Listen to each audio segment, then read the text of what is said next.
กองประชุมใหญ่ครั้งที่2ของหน่วยภาคบริหารรัฐวิสาหกิจไฟฟ้าลาวสาขาแขวงบุรีรัมย์ไซ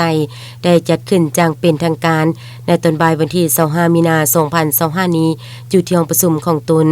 ภายใต้การเป็นประธานของสหายบุญคำไหมทองฮือเลขาหน่วยภาคบริหารโดยเป็นเกียรติเข้าร่วมของสหายคำสิงสายภูวงศ์คณะพักข้างทานห้องแผนกพลังงานและโบแฮแขวงสหายอุทิศแก้วลาห้องหัวหน้าคณะจัดตั้งแขวงมีบรรดาสมาชิกพรรคต่างนางหน่วยภาคอ้อมข้างทึกเชิญเข้าร่วม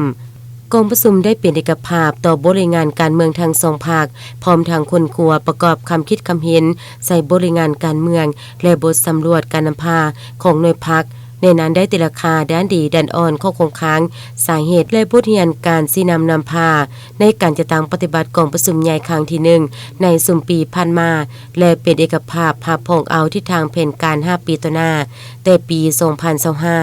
2025-2030โดยที่เอาเวียกงานการเมืองแนวคิดศึกษาพรมให้สมาชิกพรรคหับหูเสริมซึมกำแน่นแนวทางนโยบายของพรรคและระเบียบการต่างๆของขั้นถึงในแต่ละระยะเพื่อหมุนไซเข้าในเวียกงานตัวจริงให้มีประสิทธิผลสูงปรับปรุงการจัดตั้งก่อสร้างพรรคพนักงานให้มีความเข้มแข็งทางด้านการเมืองมีแบบแผนวิธีเหตุเวียกและบำรุงก่อสร้างสมาชิกพรรคทางด้านทฤษฎีและวิชาเฉพาะ